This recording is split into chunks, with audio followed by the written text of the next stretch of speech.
ever want to return to a story just to sit with it a bit longer? Yes, sometimes I need to do that with some stories. And if you're like me, you are in the right place today. I'm Amma Robin for You Ain't Imagining This. This is part 2, the last part, of Gathering on Higher Ground, our Black History Month village story. You'll remember in part 1, we gathered on the front porch and talked about what Black history really is, beyond dates and beyond textbooks and beyond the narrow versions we're often given. We remembered together on the front porch. We listened. We noticed what it feels like to sit on higher ground and realize we're already standing there. In this final part of the story, we stay on the front porch a little longer. And yes, the food keeps moving. Think peach cobbler. The questions deepen. The conversation shifts gently towards what comes next. How Black history doesn't just live in the past, but in what we build, protect, and pass forward together. As before, this isn't a story meant to rush you. You can listen in whatever way feels right, whether you're walking, resting, sitting quietly, or sharing this moment with someone else. If you didn't hear part 1 yet, you may want to begin there. And if you did, you're welcome to simply settle back in. If today has asked a lot from you, let this be a continuation rather than a demand. The porch is still here. The story is still unfolding, and you ain't imagining this. Gathering on Higher Ground, a Black History Month story, part 2. Malik was the first to speak. When I was younger, I thought Black history was mostly depressing. That's what it felt like when we looked at it in school. There was just slavery and people getting hurt or killed, and it made me so mad. Sometimes it made me tired. But then I started learning more from my grandparents and my parents and from people around here. Yeah, there was still lots of stuff that made me angry. Some of it's hard to sit with, but there's also things that make me proud and even things that make me laugh. Sometimes I'll see something or hear a story and I feel brave just knowing that I come from that. And the more I learn, the more connected I feel, not just to history though, but to everybody sitting here, my family, this porch, all of it. Mr. Robinson turned up the radio. We all listened to the bass-heavy piano tune that sounded like it had been recorded in someone's living room. Devon leaned back on his hands, watching a patch of sun on the floorboards, almost like it was telling him something. Malik spoke again. If this is Black history, what are we supposed to do with it? What do we do with this? He said it without pushing, though there was some urgency. But he was also just a person wondering out loud. No one jumped in to answer right away. It was the kind of question that didn't demand a quick response. Aisha got up and brought out another plate. This one had peach slices laid over something that looked like chilled rice pudding. Nobody asked what it was called. She set it down on the table with the other desserts. Then someone lifted the towel off a second tray. Inside was a deep dish peach cobbler, thick and flaky crust, soft with butter, bits of burnt sugar at the edges, the kind of cobbler that sticks to the spoon. Next to it sat a banana pudding with layers just beginning to settle, The vanilla wafers softened just right. And someone, probably Tiana, though she hadn't stayed, had left a gluten-free 7-Up cake in one of those dome carriers, the icing lightly cracked like it had cooled just in time. Aisha just pointed to it and said, "That's for whoever thought they'd get left out. No one gets left out here." Miss Imani came walking up the path a few minutes later, not in a hurry. She was holding something in a folder. Oh, I noticed it was a Tupperware container. The folder got tucked under the chair, and the container went straight to the table. "Brought okra," she said. "It is spicy. I use my peppers from Nigeria. That's why it's late, and you don't have to eat it, but I'm not taking any of it home." Some people laughed, but a few just smiled and grabbed some small tasting bowls, headed straight for that okra. Miss Imani sat down next to Devon, greeted him with a hand on his shoulder. Malik was still waiting on his question, though he wasn't staring at anyone to answer. Miss Imani poured herself some sweet tea and then let the silence stretch. "We do what we're already doing," she said thoughtfully. Devon looked up at her. "What are we doing?" "We're protecting something," she said, "by being here, by listening, by sharing, by remembering, and by asking. Always keep asking, Devon." Auntie Octavia added, "And by not letting the story flatten out." Mr. Kojo nodded, "By not letting it get sold back to us without the truth." The air shifted slightly, not tense, but more attentive. Ari had shown up without anyone noticing. She leaned against the wall behind the rocking chair, arms crossed, headphones around her neck. She spoke quietly. "Is it always supposed to be about the struggle?" she asked, making air quotations with her fingers. "No," said Miss Imani. "It's supposed to be about being. As the song goes, this is our story. This is our song." Aisha nodded. "There's struggle in it, definitely, but also taste and style, singing, work, music, family, naps." Someone at the table chuckled low. "Black history includes naps?" Devon asked. He looked skeptical. "Hey, rest is resistance, little man, and naps are powerful," Malik said. Devon laughed, and that cracked open the whole mood again. Plates shifted around. A second round of chicken and more okra was passed. The greens were lower now, but still hot. "I was thinking about Dr. Carter G. Woodson again," Mr. Kojo said, wiping his fingers on a napkin. "Dr. Woodson didn't start Black History Month because he wanted us to memorize names, dates, and death counts. He wanted us to stop being ignorant about ourselves or being surprised by ourselves." Everyone started moving towards the dessert table.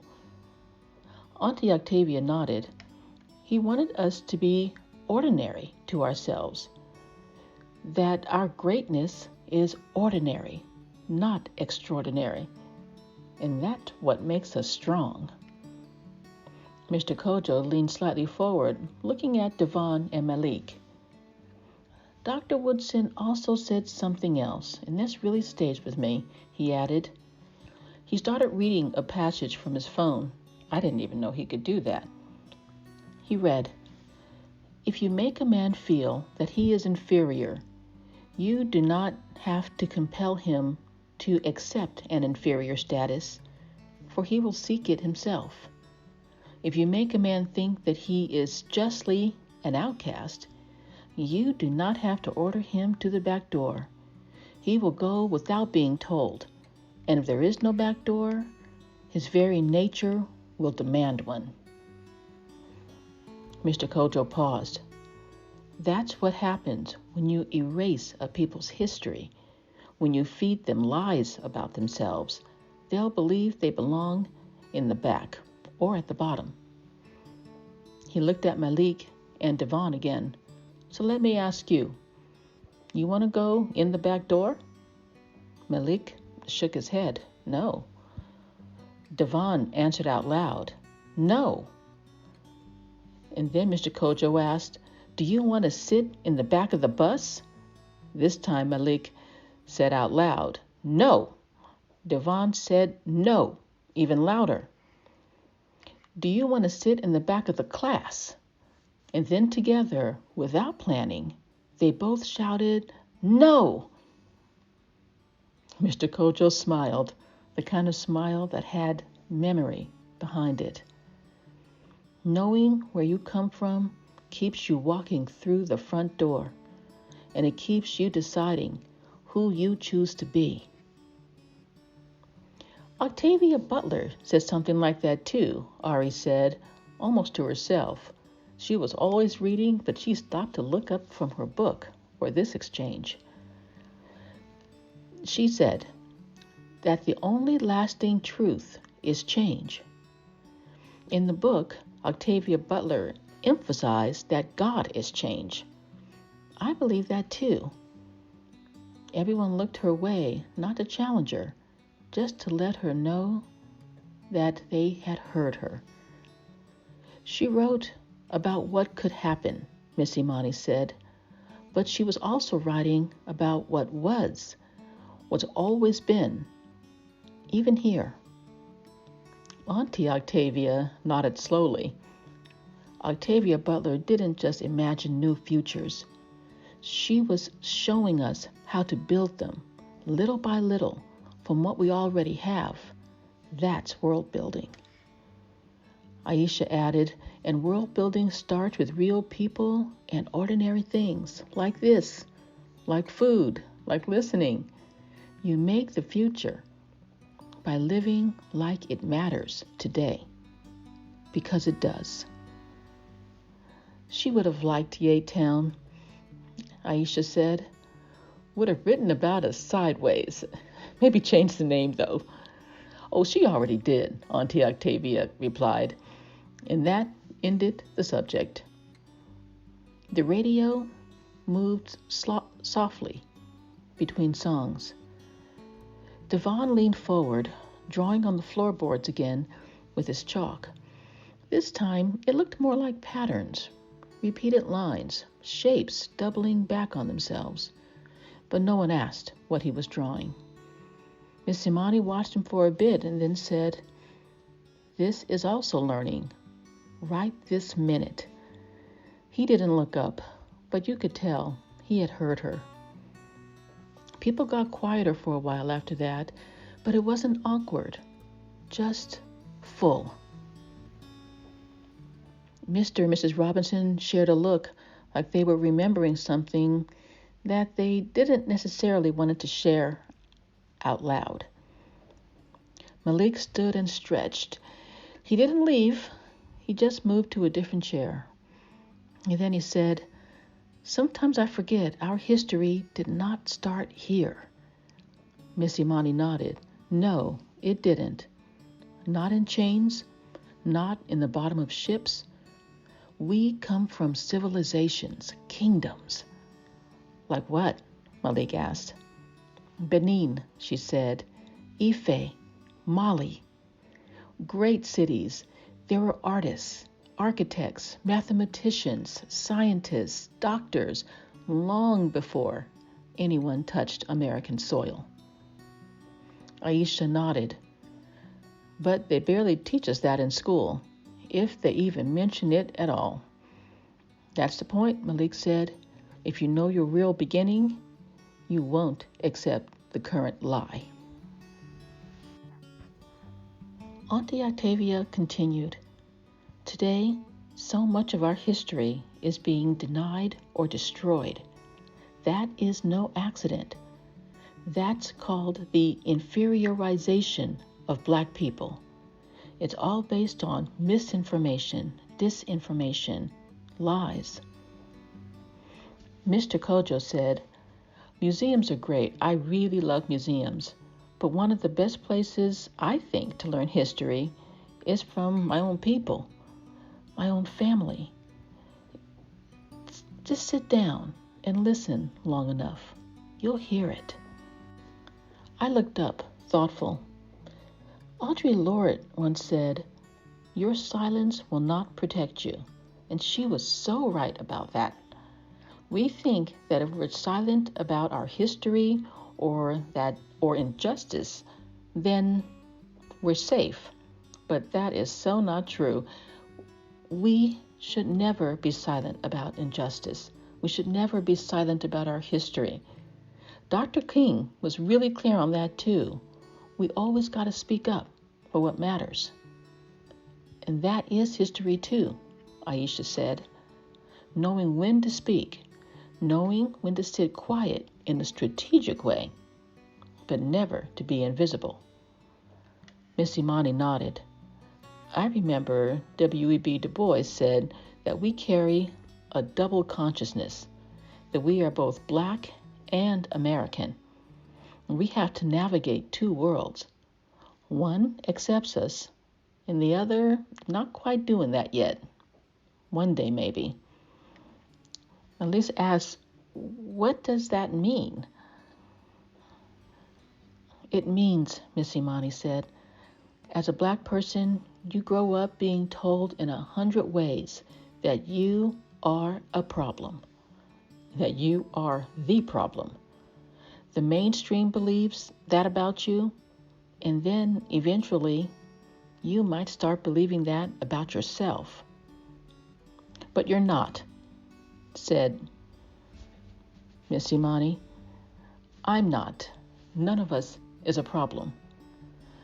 And that is why we do this.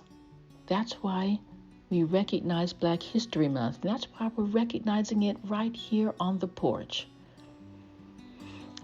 Auntie Octavia pulled a shawl over her legs. The breeze had picked up a little, just a little. Then Malik said, "You know that quote from Frantz Fanon, something about each generation having a job to do?" Oh, Mr. Kojo jumped in. He said, "Each generation must discover its mission, fulfill it, or betray it." Well, there was no in between for Frantz Fanon. And it means the work won't always be clear, but it is still ours to do. Malik added, "Well, and I think this might be it right here. It's what we're building right now." Auntie Octavia said, "You build from higher ground when you're not alone." My grandmother also used to say that if you want to go fast, go alone. If you want to go far, go together. I think that's an African proverb. Aisha said, "You can't build a world all at once, but you can start with the porch, together." "Or a plate," Miss Imani said. "Or a chalk drawing," Auntie Octavia noted. Devon kept drawing. He was quiet, but his shoulders were relaxed. "What if somebody forgets?" he asked. "Then someone else reminds them," Aisha said. "That is the work," said Miss Imani. "We remember forward. We understand by looking back. That's how Black history becomes Black futures." Nobody wrote that down, but I don't think anyone would ever forget that. The radio played something instrumental again. Piano, I think, a soft snare. I looked around and said, not to anyone in particular, "We don't have to fix anything today." A few people nodded. Nobody objected. Devon had stopped drawing. He was leaning back again, eyes half closed. Is this what it's like to build a world? He asked. Aisha said, It's one way, and it's ours, said Miss Imani. We sat like that a while longer. Some people refilled their plates, some didn't. Nobody rushed to clean up anything. The sun had shifted across the porch, and the shadows stretched wider now, but nobody seemed ready to leave. That wasn't the point anyway. We were already home, and on higher ground. And this is where our story comes to rest. Not because everything has been resolved, but because we've reached a place that can hold us, where we can settle. The porch is still full. The ground is steady. The remembering has done its work.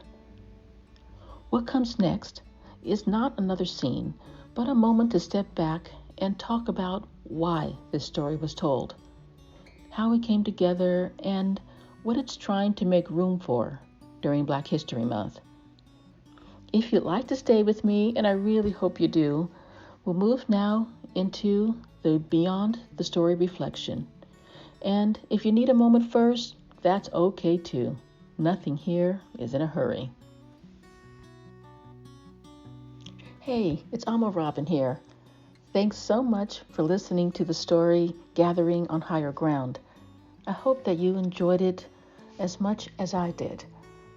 I just want to take a couple of minutes to share a few reflections that I've had about why I wrote this story for Black History Month and what it means to me. I would also love to hear your reflections on the story. I want to begin with taking a minute to discuss why I chose the name Higher Ground.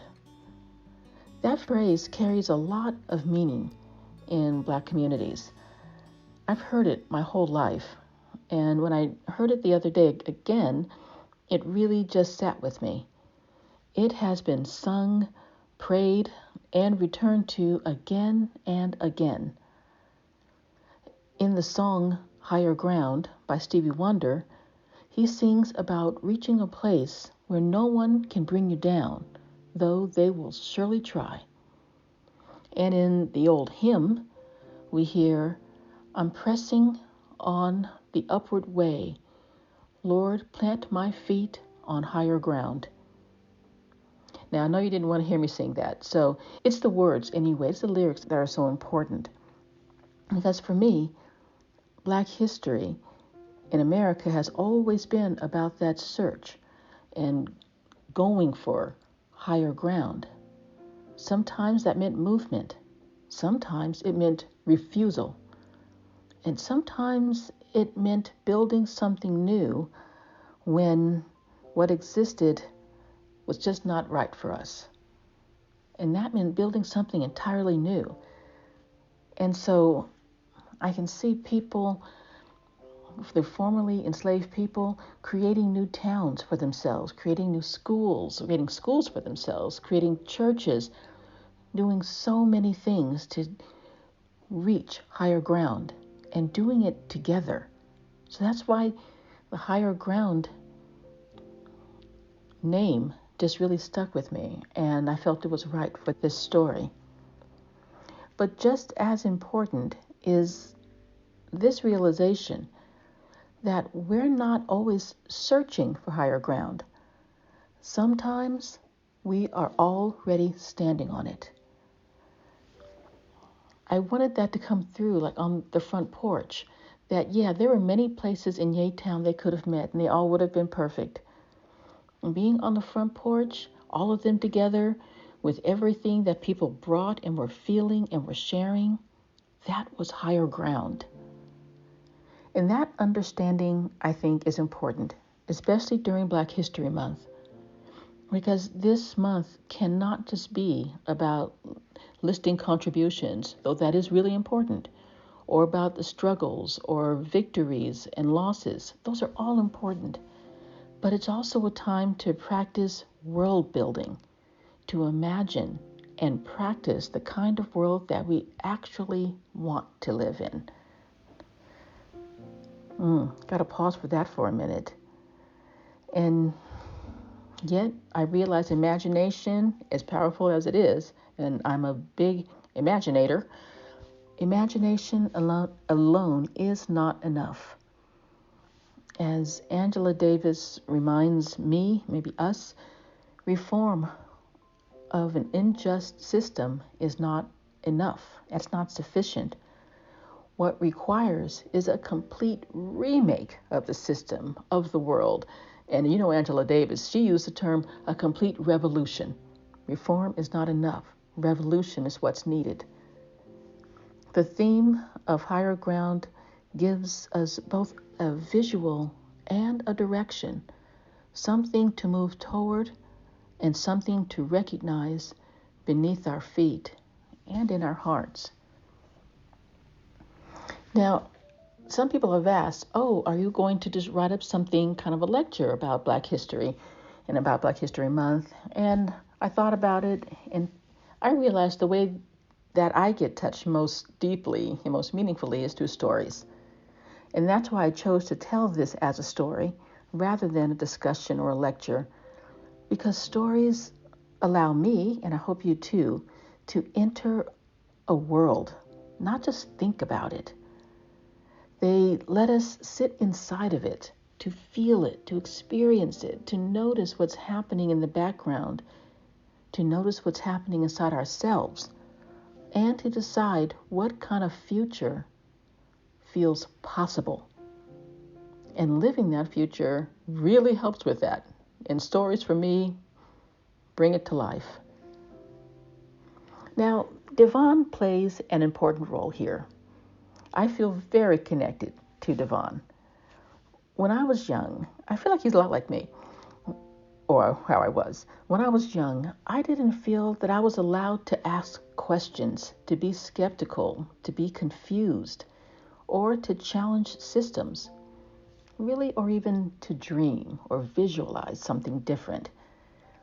I was just expected to know things without being taught how to learn,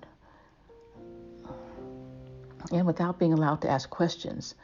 Of course, I was a kid. I didn't know a lot. And honestly, as an adult, I kind of feel like I know even less now. But at least now I know what I don't know. And that's part of growing too. Devon represents a way of learning that allows for curiosity, mistakes, uncertainty, growth, dreaming, while still feeling cherished, respected, and valued. That's the kind of learning space we need more of, not just for children, but especially for children, but for all of us. Now, the elders on the porch each carry a different kind of wisdom. No one voice dominates. They complement each other. That's complement with an E. They complement each other. And that was intentional, because Black knowledge has never lived in just one place or in just one person, but in the collective, in the community, in the family. And of course, for Black history, there is the food. Now, food is kind of the moving scenery in the story. It's always there, always working quietly in the background. Too often, though, food is left out of conversations about Black history, but it shouldn't be. Yes, I'm a foodie, so that's the big deal. But still, it is a part of history. Food is how we gather. It's how we nourished ourselves. It's how we expressed creativity. It's how we survived under impossible conditions, including enslavement, and how we continue to cherish and uplift one another. Food is a real love language in the Black community, and it should never be left out of any history, story, or discussion. Food, I feel, is memory, it is strategy, and it's joy. So I just want to wrap up by noting, for me, Black history is more than dates and death counts. It's more than struggle and sadness. Those things are real and they matter, but they're not the whole story. Black History Month is not the end of remembering, it's the starting point. It's a time to practice cherishing our history, telling it fully, and carrying it forward together. And that's what this front porch is doing. And that's what higher ground can look like.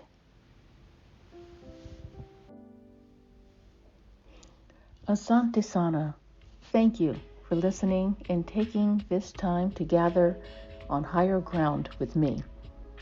If this story offered you something, comfort, clarity, or a sense of belonging, you're welcome to share it with someone you care about, or return to it whenever you need a reminder of where you stand.